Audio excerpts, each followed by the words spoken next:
Hey, everybody, it's Donovan with the Music Retail Podcast. I want to thank you for being here today and for watching today's episode. I think you're going to really enjoy it. You know, my goal with the Music Retail Podcast is to interview people that are interesting, that have something to give and to share, that can help you build a better business. In order to make sure you receive future updates, please like and subscribe. That not only will keep you in the loop for things as they come up, but it also helps the YouTube algorithm to know that people actually like this content and will share it around. Okay? Let's get to the interview.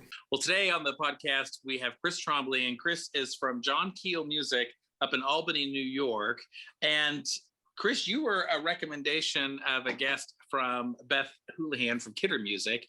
And I had told her, I don't know Chris, and I'm not familiar with Keal Music, so this will be really fun. So tell me a little bit about the history of Keal Music. You guys had mentioned to me, you had just mentioned to me earlier, you're getting ready to you're celebrating your 90th year, which is amazing. So give us the background of Keal Music, and then kind of also tell me how you came to be involved. Okay. Well, Keal Music was started by John Keal. And he was a saxophone player and teacher, and he started out with a small studio, and then he started selling reeds and instruments to his students. And then as time went by, he was more interested in doing the retail aspect than he was in doing the teaching aspect, and grew the business from then on. In the probably in the 40s during the war, we sold records because you couldn't get instruments. There was no metal for making of instruments. Mm-hmm. And then around the 1960s, his son started joining him. And his son is the one that really made it a school band and orchestra company that it is today. Otherwise, it would have been more of a traditional music store. But we really made that turn in the 60s with doing a lot of road calls. And that's been our focus since then. I started in the 80s, and it was a thought-out plan. I happened to be, as I called it then, freelance teaching. I was subbing for a friend, actually in a district where they wouldn't pay me because I was not certified, but she wanted me to come in because I could conduct the band, and I met the road rep. So the road rep talked to me, and he needed me to point him in the direction of a garage, which I did, to have his car fixed, and then said, well, I'm leaving this job in the summer, so do you want me to put your name forward? So I said, well, I don't have a job, so this sounds good. And I went down and interviewed in the summer, and I had a summer camp gig, so I couldn't start right away, and I started right when school was starting up, which is the worst time to start in this job. And just sort of baptism by fire, as they say. It's sort of interesting that the guy who had recommended me, I'd met that one time, but he wanted to be able to leave on a good footing, so he talked me up to the owners, and periodically they would ask me how he was doing, and I would say, who? I don't know what you're talking about. And then I'm like, oh, yes, my dear friend. Whose name I can't even remember now. But that was sort of how I got into the business, and then just went from doing full-time road work to supervising the road crew to being more of a general manager and working closely with the Keels. And then they were very gracious and patient and sort of worked the transition in and held the paper while I bought the company. And that's how I wound up where I am. Awesome. Okay, so yeah, lots to unpack there. What a great story. I love stories where some little small moment of happenstance and chance changes your life forever. My story has something very similar to that. And it's just so fun and amazing. And sometimes when we pursue those little things that sort of popped up out of nowhere, how they can just drastically change our life for the better. And that's always a lot of fun. I had read the history section on your website just to kind of get a sense of who the company was. And I was left wondering who was in charge today. The website's, first of all, it's a very well written about us, kind of history section. And I don't know, did you write that? Or was that written by someone else? I've had a lot of input in it. I'm not sure which, actually, to be honest, I'm not sure which one's up there right at the moment. But Crystal Van Dyke, who supervises our road people, probably did the core work on that originally when it was the preface to our printed catalog. Oh, gotcha. Okay. Yeah. That kind of makes sense too. Well, it's well written and some nice prose in there. But at the end of it, I remember feeling like, okay, well, if the sun was operating in the 60s, like there's no way he still is. I mean, I guess he could be, but like it's unlikely that he would still be at the day-to-day helm today. And it wasn't clear who was. And so I was like, well, I wonder what I'm walking into here with this podcast. Well, that might be something I inherited from him. He was very modest, and he even tried to change the company name when he was working. They were both John Keel, and he really didn't like having his name on the door. Interesting. He tried changing it to Modern Music for a while, but it didn't take, and it went back to John Keel. So I've also always been fairly modest about being the owner manager, and my name isn't plastered all over the place. I sort of keep a low profile. I have a wonderful staff. I have some phenomenal managers, and just everybody at the business really takes ownership of the business. So it's not necessary very often for people to have to deal with the owner. Yeah. I gathered that just from looking at the staff pages and everything else, that was kind of the structure. And I had wondered if it was intentional that it wasn't clear who the owner was. And I kind of relate to the way that that you're doing it as well. I have been running Springfield Music for, 15 years or more, purchased it last year, haven't changed my title, haven't changed the website. Like it's just, I don't know. I think there's a couple of reasons. One, a little bit of anonymity, I think, is kind of a nice thing. When people don't necessarily they recognize they're dealing with the owner, can sometimes be useful. But more than anything, I don't know that it's really important that I own it. I agree with you. I think it's more important about the people, because our company, we have 5 locations, over 100 employees. My contribution is only but a small part of what we do. It's not even the most important part. So I don't know that the fact that I own it is really all that important or relevant to anyone who's interested in the history. And if it works really well, which it did when you bought it, why mess with something that works really well? Yeah, exactly. That's exactly right. So, all right. So John Keel Music, you guys specialize in school music. You're a school music dealer. What are some of the things that you don't offer? So do you stay out of combo entirely? Do you do pianos? Do you do lessons? I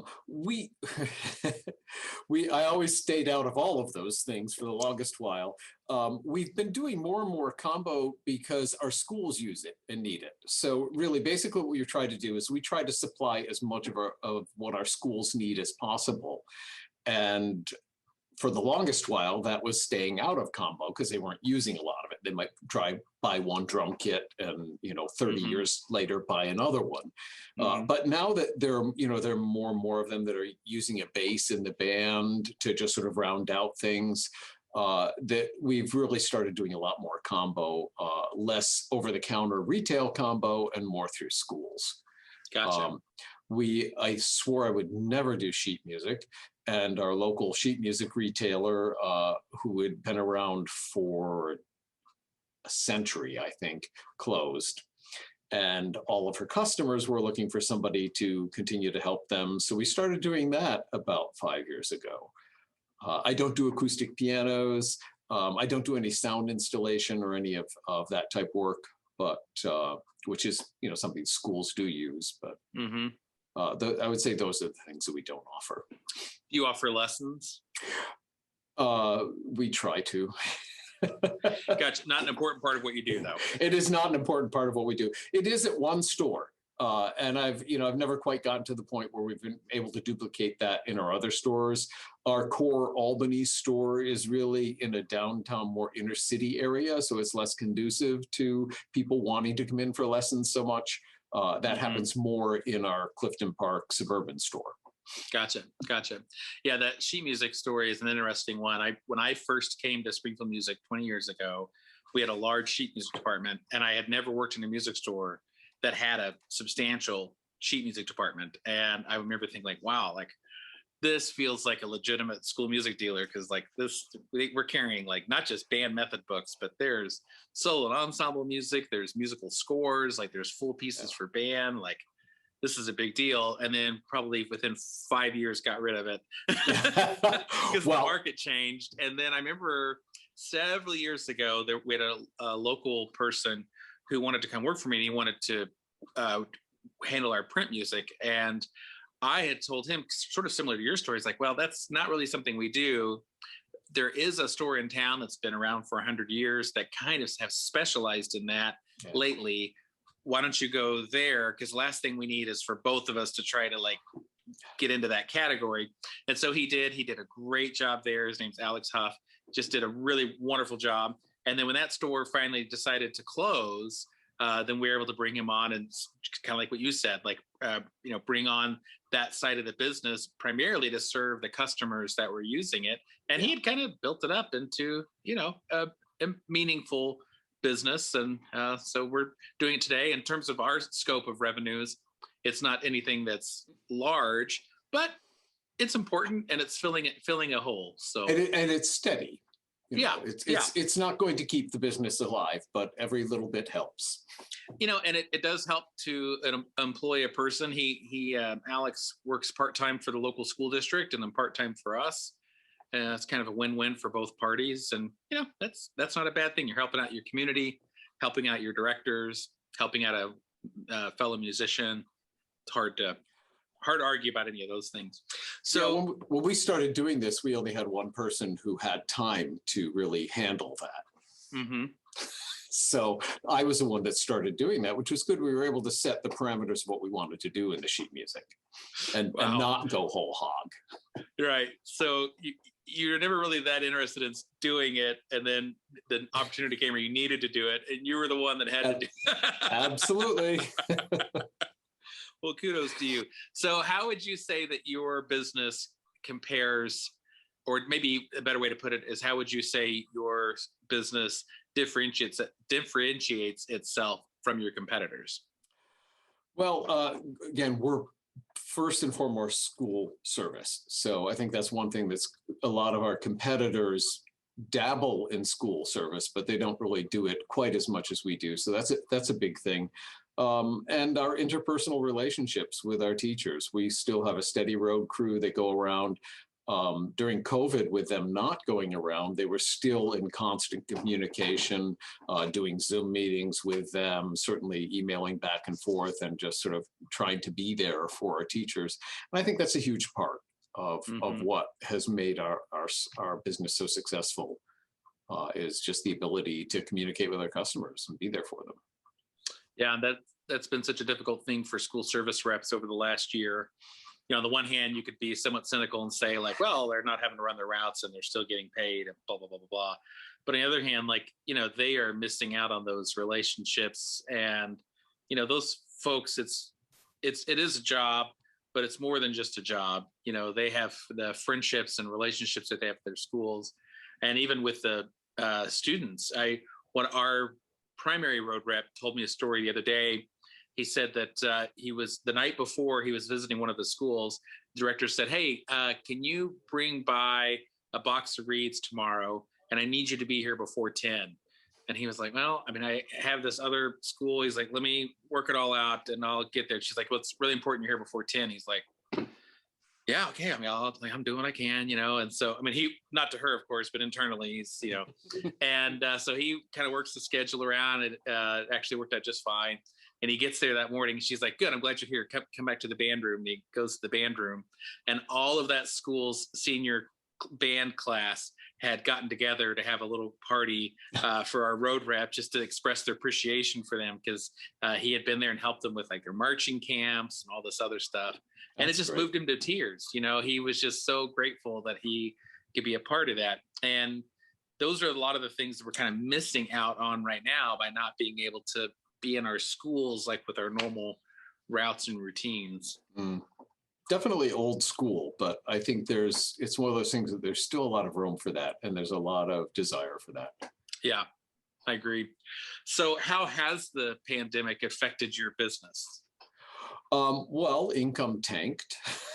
as you can imagine, I'm sure as you know, it's been a really tough year. We closed down. We had what I call my vanity store. It was in the entranceway to the local theater that took in all of the touring Broadway shows at Proctor's Theater, and not a lot of business, but very high visibility, and lots of ukulele sales. So and show books and that sort of thing. But when they shuttered their doors, they closed the whole area.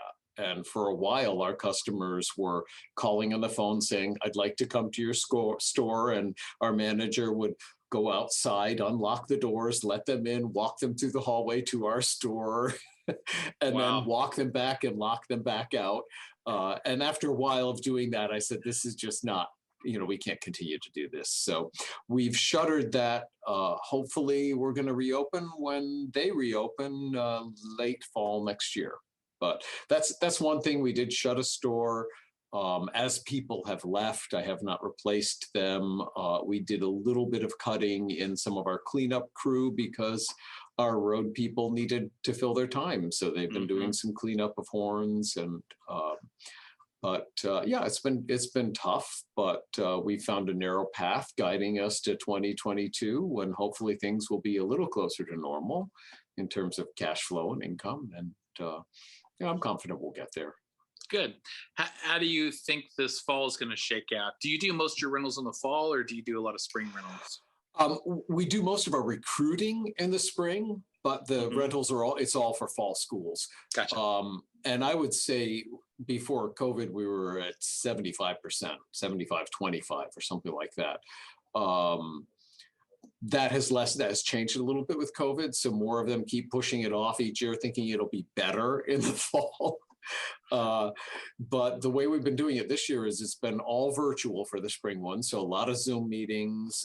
We spent time creating and putting up videos on our website for recruiting, for helping kids figure out what instrument they want, for a little introduction to our company. And that's basically how we've been handling those parent nights in the recruiting. It's down, definitely. And I think this spring is way down because a couple of heavy hitters are still waiting till fall. When fall comes, I don't imagine there will be an awful lot of in-person. I think the old testing or what we have in this area is a little more like just a petting zoo where they can touch and try all the instruments. Those days are probably gone. They're certainly gone for a while, if not for good. So I see this fall being monumentally better than last year, but not back to normal.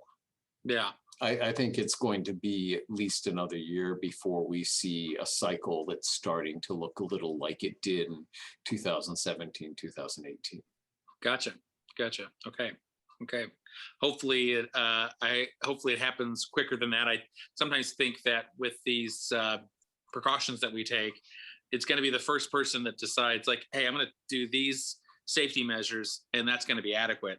That will kind of start to turn this thing around more quickly, especially when it comes to play testing. Although, having said that, I will say I have become less convinced of the value of play testing. Whereas I used to think like, oh yeah, it's aptitude testing. And if we can get a kid that has success on this instrument quickly, they're more likely to stay with it. Now I'm not so sure that's true.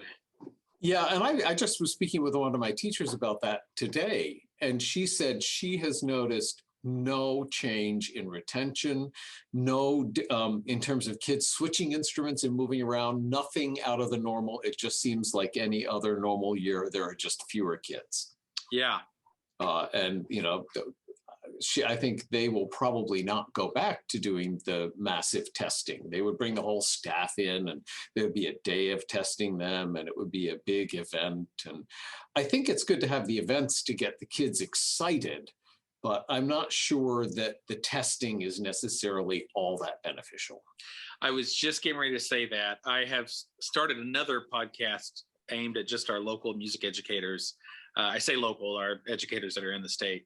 And that was a great conversation that one of them brought up. They were like, first of all, kids don't love tests. And so to tell them that you're doing play testing is not something that they're very excited about.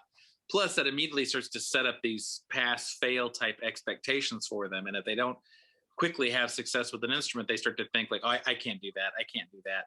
And that's not at all what this is about.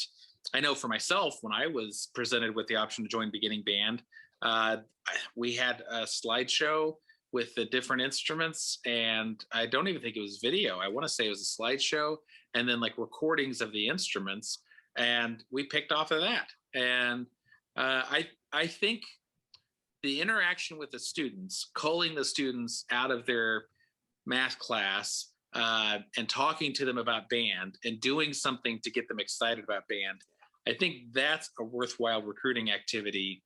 I don't think play testing or even the petting zoo is. I think that those are really ineffective. The best so far recruiting pitch that I've heard is one of our schools this past year recruited 99% of their normal enrollment, which was amazing. None of our other schools were able to come anywhere close to that. And so I asked the director, I said, Sal, how did you manage to do this? He's like, oh, it was easy.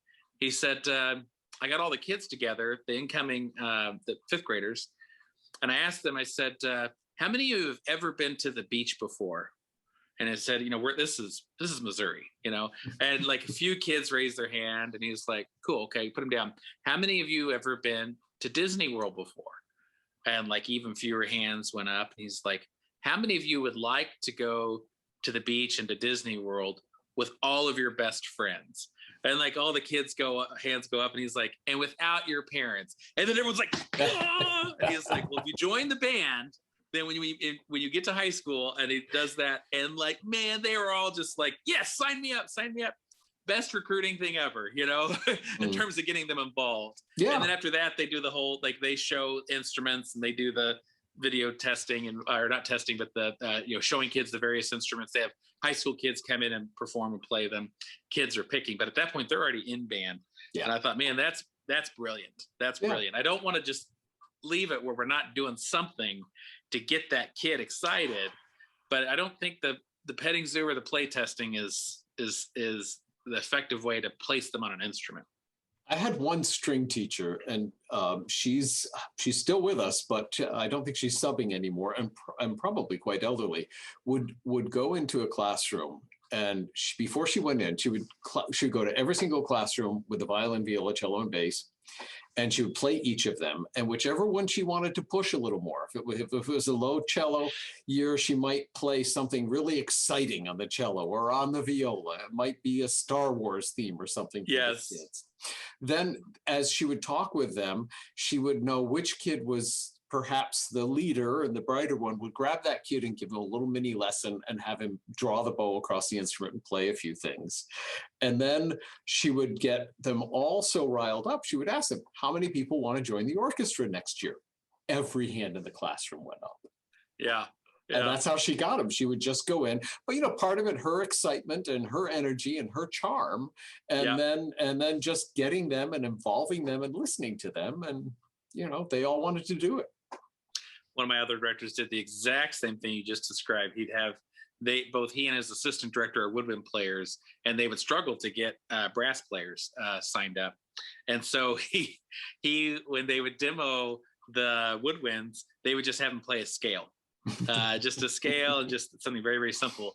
And then for brass, he did found brass arrangements of Star Wars. And like he'd have them play that, and to try to get everything balanced to the other side. Very effective, and it worked. So, oh my gosh, that's great. Well, I'm glad that we're of like mind here, and hopefully we'll find some success with this and getting kids to be involved. So tell me right now, so we're having this conversation at the tail end of May here. What kind of things are you working on personally right now? Or if it's a better question, maybe tell me what your typical day-to-day looks like. I'm not sure what a typical day is. Well, I can tell you about today because I stay on the road one day a week because I think it's really important to be connected to the schools and the teachers. And I can ask my reps all about it, but there's something about having some core people I see. They're local, and I can easily move the run around or be back in the office if I need to be here for a meeting. And it's not a long day, but it does keep me connected. So today well, did a few exercises and gym work, and then hit the road and saw my teachers, and then came in and have this interview. And that's today. Tomorrow, I will probably go through the spreadsheet to see what we have on for sheet music orders and start getting those plugged into the system and going down the pike, because I'm still doing that end of it. I have someone else who does all the receiving end of it, but I'm still setting it up and getting the orders in. Do you do all the ordering for your business, or is that spread around? It's spread around somewhat. I do the sheet music ordering because nobody else wants to do that, and I do all the orderings of horns inventory. My store manager will like come in, and he can do the ordering, but he'll come in and present me with, hey, we need these for step ups. We need a few of these in the showroom, and then he will go ahead and place that order. But certainly all the student instruments, all of those sort of things generally go through me. So I still do the ordering. Gotcha. Still sign the checks. Nice. Yeah, I did that for a while and then ended up just getting a stamp.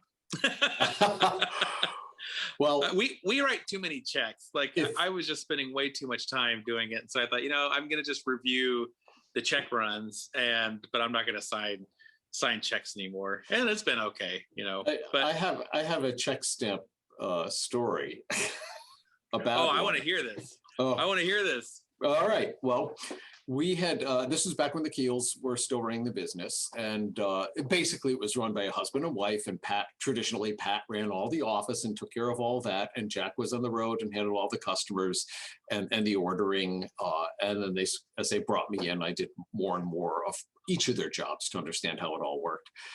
Pat was working her way into taking more time off, ultimately retiring, and had hired someone to come in. She fully vetted through our employment agency that we had been using, came in and was around for about a year. And Pat would often be away, so we had this stamp made of her signature, and this comptroller could stamp the checks that she was filling out and signing and sending them on their way, and she would process the bills that came in and pay them, and everything was working out fine until about a month before the end of our fiscal year. She started writing some checks to employees, and then would go to the bank and say to the teller, oh, I'm cashing this for so-and-so as a favor. And this worked out. So she started doing a little more of it. And she had the stamp, so she could do this. At the time, we had a benefit for our employees where we would give them money towards their copays and other medical expenses that weren't covered by their insurance. So, we offered the insurance, but there were, there's always extra expenses. And for senior employees, based on the amount of time they had been with us, they would get a certain amount of money that they could draw on. And some never used it, or some used very little of it. This woman was in charge of writing those checks, and she would know which accounts were not used much, and she would draw on more and more of it. So fiscal year ended, nobody noticed anything. Then she really went to town, and she started depleting the balances of every account. Oh gosh. And that was around the time we started buying used instruments over the counter, which we had generally not done. So we would just be writing checks to people who gave us instruments. So there she would make up a name, write a check for a certain amount, take it to the bank and say, I'm cashing this. This went on all year. She handled our credit cards for the gas company. I think they were mobile cards, and issued one to herself. She was really working it. And towards the end of the fiscal year, she started grumbling a little bit that, I don't think Pat's ever going to retire. She's, I'm a little worried that this isn't going to work out. So I think she was laying the grounds for leaving. Yeah. And, it's interesting. Somebody had said, well, don't you, if she has all that money, how does she explain if she's buying things? New boyfriend. She had a new boyfriend who doted on her and bought her all of this jewelry. He even paid for her LASIK surgery. Oh my gosh. So at one point, Pat Keel was just looking through the books and she saw a name she didn't recognize for a check. And she just pulled it randomly and decided that she would do a check on it. And it was for one instrument we bought over the counter. So she went to our inventory guy to see what that instrument was, and he didn't have that instrument, and then checked with our store manager, and he didn't seem to remember us buying that instrument. And then she started looking and found another check and another check and another check. And this is when we discovered what was happening. Oh gosh. It was about, as far as we could figure, forensically putting as much together as we could, is about 75,000 that she had stolen over the course of that year. This is back in the 1990s. Yeah. So it's interesting. Pat Keel was a little emotionally involved and did not want to sit down and confront her, which I fully understand. In fact, our lawyer and our accountant said, you probably shouldn't be in the room. So I got to sit down with this person and our company lawyer and the accountant and just say, can you explain this? And we showed her a check and showed her another check. At one point she got up and she said, well, it's got to be in the file. And she walked out of the room to go to pull the file. And I remember the lawyer turned to me and said, follow her. So I did. And she came back in. She said, I just don't understand. And the lawyer said, well, you know how this looks. And she just, as sincerely as possible, said, well, it looks like I'm stealing money from you, but I would never do such a thing. And if I had not seen all the evidence, if it was not so crystal clear, she was so convincing, I would have believed her. Yeah. We had fortunately, the bank, every time you do one transaction, takes a picture. So we had photographic evidence of her passing all of these bad checks. Oh my gosh. So what ended up happening to her? Well, she left that day, and we called the Albany detective, and they started, working a case together and putting it all together. And, these are slow things. So a couple months went by, and they finally called her in for questioning. They had built their case, and I guess as a story was recounted to me, during the interview, she said to the detective, can I make a phone call? And she called Jack Keel at his summer camp up in the Thousand Islands. And he honestly was a little befuddled by a call from this person. Mm-hmm. So he said, "What? You're going to have to talk to my wife. She's not here right now. You'll have to call back." So she turned herself in and stayed in jail until her arraignment. And in that period of time, her father asked us how much money she had stolen and gave us the money. Wow. Yeah. I mean, I'm sure there were things that we missed, but still. Sure. Yeah. Yeah. And so she at the arraignment, the judge said, well, I'll just give you time served and we'll give you a collar, which is fine. Mm-hmm. I'm sure it was tough to spend any time in jail. Mm-hmm. And we had really pretty much most of it back. And it was, it's interesting. People say, well, don't you wish that never happened? I said, no, that's like one of the best things that could happen. It was a great learning experience. Yep. We learned about multiple check systems, just making sure that there are several different checks on where money goes and how checks are written. So we changed a lot of procedures, and I'm not sure that anybody can say it won't ever happen again, but it certainly won't happen that way again. Yeah. Yeah. Oh, here's an interesting footnote to that. A year or two later, a local dentist ran an ad with photos of all the people who worked in his office. and there she was. Oh man. And this is Did you someone. This is someone who didn't have any sort of dental background, so I'm guessing maybe she was the bookkeeper. Yeah.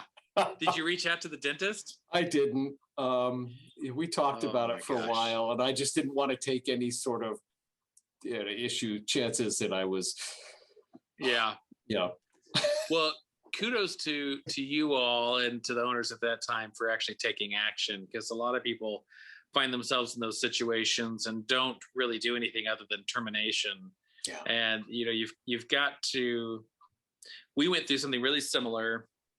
We didn't prosecute them. We probably should have. One of the reasons we didn't is our situation was kind of like yours, in that we had basically left the gate to the hen house open, had almost no security checks or anything. And I just felt a lot of personal responsibility that we had made it so easy to steal from us. So I, had that person, they had to pay back a portion of what they stole, but we didn't. I told them, like, hey, if any future employer ever reaches out to me to ask if I had issues, I'm going to tell them I did.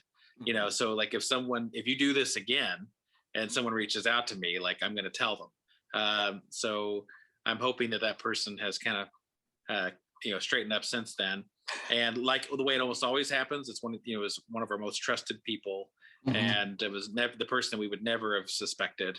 And then from then on, we did tell employees, like, should anything happen, we will prosecute to the fullest extent of the law. So don't risk it. It's not, you're going to get caught. It's just a matter of time. Right. You'll never be able to pull this off in perpetuity. At some point, someone's going to figure it out. So yeah. Oh, man, it's rough. It's a good learning experience for you all, especially since you end up getting restitution. But we were very lucky. Regard. Yeah. Whew, yikes. Well, let's shift gears a little bit and let's talk about our industry. So I always like to ask people and kind of get their take on the things that they think are right with the industry and the things that they think could be better about our industry. But let's start with what's right. So tell me about some of the things about our industry that you really appreciate and enjoy. Well, for my years in it, the people, first and foremost, the more people I meet through NSMD, when I'm at the NAMM show, it seems like it's an industry full of people who are sincerely excited about what they're doing. And the way I describe it is it's a non-Shark Tank industry. Mm-hmm. It's not an industry that is a bunch of business people that are going into business for it to be a business, to just strictly earn their money. It's usually people who have a great passion for their business. And it seems like more and more the music stores are still that way. Mm-hmm.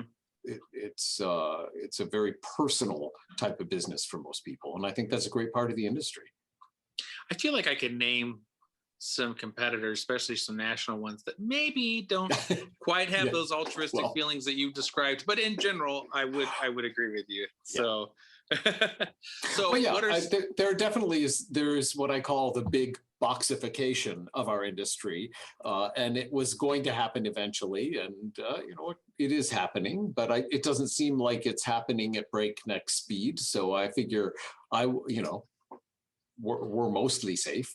Our business is such a relationship business, and the great thing for us, and I don't mean us just personally, I just mean us like independents, is when our big box competitors hire that great road guy, or they buy that local school music business, and they get their road guys and they get all those relationships. Because like I said, our business is a relationship business. Boy, at first you'd have some concern, but then they strip all power and control from the people who are used to be able to make decisions. And they basically end up with a name only and a personality. And that guy or gal is hamstrung and can't make decisions a lot of the times. And so hopefully they never figure that out. Hopefully they're not listening. Yeah, I'm sure they are. Probably not. All right. So what are some things about the industry that you would like to see changed, or you think there's room for improvement? Well, I do think, and you touched on it a little bit, the shrinking number of independent dealers is a concern for me in terms of one thing that's wrong with the industry. We've seen this consolidation, and it seems like we might even be shifting to larger groups. The single mom and pop, I think, is perhaps disappearing. And what's happening is we're getting these regionally larger stores that might have 3 or 4 or 20 locations. But I just think one big location, one really massive like a Page's store. Music or something like that. Yeah. Right. Yeah. I think that might be the solution to the problem of losing the mom and pops, Yeah. because there's no way that a single small store is going to be able to compete with the big boxes coming in, because you may not have the relationships, but if you're so far off on price that you're not even remotely competitive, it doesn't matter how good your relationship is. Yeah. People aren't going to do business with you. Price and amenities too. Yeah. If that other place is just offering more benefits and more things that are attractive, like, yeah, at some point the things just start stacking up against you. It's hard to compete. And I think you're right. I think for small independent stores, it's very, very difficult. And most of the time they're either just barely hanging on, or they're making it just through kind of isolation. We've got one store in one of our territories that we compete with that they're doing a pretty nice job of holding on to their accounts because they're the only store up in this area. And everyone knows, like, God dang, I may like this other company better. I may like Fazio's better. But if I switch to them, that's going to kill this place and it won't exist. We won't have a place to take for local repair. And the next closest music store is over an hour away. So, and that's happened to us a couple times, where the local store is not as good as we are. We're better. We have better quality repair. I remember we had one director say, well, the local stores, if I'll keep my display night with them, they're going to give me free repair. And I was like, but you've always said the repair is not any good. And he's like, oh, it's terrible. Basically, if it falls off, they can put it back on. That's all they can do, but it's free. And I was like, okay, all right. I get it. And I have a soft spot for those places. So we don't push too hard. I could have gone back and offered free repair too. I'm like, I just not out to kill anybody here. Maybe that's one of my failures, is I don't have that killer instinct of wanting to eradicate competition. But that's the non-Shark Tank aspect. It's true. Yeah. Right. I am a hell of a guy. Well, of course, we all are. It's true. No, you're right. Our industry is kind of full of those. That's exactly right. That's exactly right. And one of the other things that I see maybe a smaller store can do is somebody that's really hyper focused. So whether it's just a high-end woodwind shop or a high-end repair shop, I think those smaller single or 4 or 5 people stores can still be around. But I think it's hard to do the full band and orchestra thing that we do and be a really small store. Yeah, I agree. So, I think one of the things to be relevant and to thrive in this industry is to be kind of stay on our toes and improving and getting new ideas. Where are some places that you get your best ideas from? Well, NASMD, you mentioned that earlier.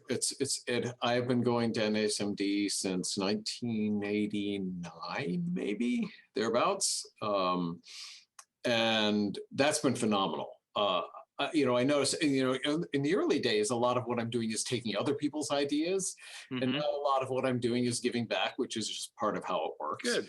Yeah. But I get a lot of ideas from that. Belong to a small skull group called the Big Eight. Beth Houlihan's in that as well. And that's been great because we just sort of sit down and have some honest conversations. Basically what we do is once a year we tour a member's store, and then we sit down and we tell them what we think of it. So it's like a peer review. Yeah, it's been great. They've been here a couple of times, and you learn. I almost learn more when I'm at somebody else's store we're doing that than I do when they come to mine. But it's always a gold mine of information. And we just do one weekend in May. We haven't done it in a couple of years because of COVID, but set aside a weekend in May, tour one of our stores, and then just sit down and have an honest conversation about it. I love that. I've always wanted to be a part of that, something like that. And I'm in the image group. And I'd always hear about like AIM dealers do that. It can't be an AIM dealer because I've got too many. And there's a few other groups that have that kind of deep integration interaction. Unfortunately, all my competitors are all in those groups, so I can't do it. And so I've joined the image group, which I've enjoyed, great group, but they don't, it's not that intense. The image group is much more laid back. But a few of us decided that we would do something from the image group like that. We would travel to each other's stores. We called ourselves the Fab Four because we had 4 of us. And it was a really great experience. To make it more valuable, because after we visited each other's stores once or twice, we kind of, and especially when there's only 4 and we were doing it twice a year, you know, it was, we had gotten repeat visits visits really quick. So you probably got to the point where saying, oh, well, he's always going to complain that I have too much inventory. He's always going to say I don't have enough security. And that can happen if you don't have a little change out in membership or if you don't have a larger group.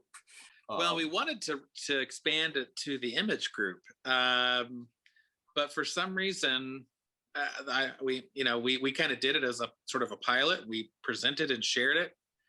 No one else seemed to be interested in doing it. I don't know why, because I felt like it's so much more valuable. I mean, you know, I like being in the image group. It's definitely worthwhile. But it could be more impactful if instead of just only seeing each other, you know, a day or two before a trade show, if we would occasionally also travel to each other's stores. And the image group is all over the country, and it's a pretty big group. So it wouldn't be that all, you know, we're traveling, you know, to one store a year for 50 years. But you could totally do different sections, and you could have a Northeast, Northwest, and, you know, kind of break it up that way. So I don't know, maybe I should push again, because I really do think that would be good. If not, then maybe I should just talk to you all about having it be the big 9. And then let me be involved. We the other thing we do, and we're not big on like specific number crunching. So I mean, some numbers will fly around a little bit, but mostly it's about bigger picture things and you know, processes and staff. They'll sit down, they'll talk with the staff. We take them to our competition. So we'll take them to a competitor store and have them look and see what else is going on around the area that's like that. So That's great. I think you interviewed Randy Shayer. He's also in the group. Oh, really? Yeah. Oh man. Okay. Well, that group's obviously too. He's That our group newest is guy. clearly too good for me. So I'll need to find I'm already in the small 4. Maybe I can find the medium 7. And Bertrand's is with us. Oh, really? Okay. Yeah. All right. Well, they're an image group too. Also sharp people. Yeah. Randy and Bertrand's. Yeah. All image people. Maybe this is why they're not wanting to do it, because they're already doing this in another group. Maybe. So, yeah. Foiled again. Okay. So my final question, I always like to ask people that if you could send a message back to a younger you, what would you say? I would say embrace it. Just accept it and follow the path. You know, when I was young, this was I didn't really have, I was maybe a little aimless, but I didn't have a direction, but I knew that I wasn't going to be in the music industry. You know, this is just the job. And it just kept knocking on my door and I kept ignoring it. And I think I would tell my younger self, just go with it. Because it's been a great life. It has been a great career. It's been a great life. Who doesn't enjoy telling people that their job is putting musical instruments in kids' hands? I mean, that feels good. I've never gone to a party when I've told somebody that and they're like, ooh, well, that sounds terrible. Yeah. You know? Yeah. What a horrible life's work. Yeah, exactly. So yeah, I would just tell myself to, you know, stop dragging your feet and enjoy the ride. You know, you were talking about the deal with the embezzler and, you know, things that you learn.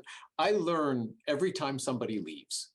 And it could be somebody really good who left that I didn't want them to leave, or it could be something really horrible like the embezzler. But I always find that when somebody leaves, it's a learning experience for us because, you know, we think it's wonderful because we're here, but, you know, not everybody does. Sure. And I think I always learn from some of those adverse situations that if somebody were to tell me, oh, so-and-so is going to leave, I'd be like, oh no, what are we going to do?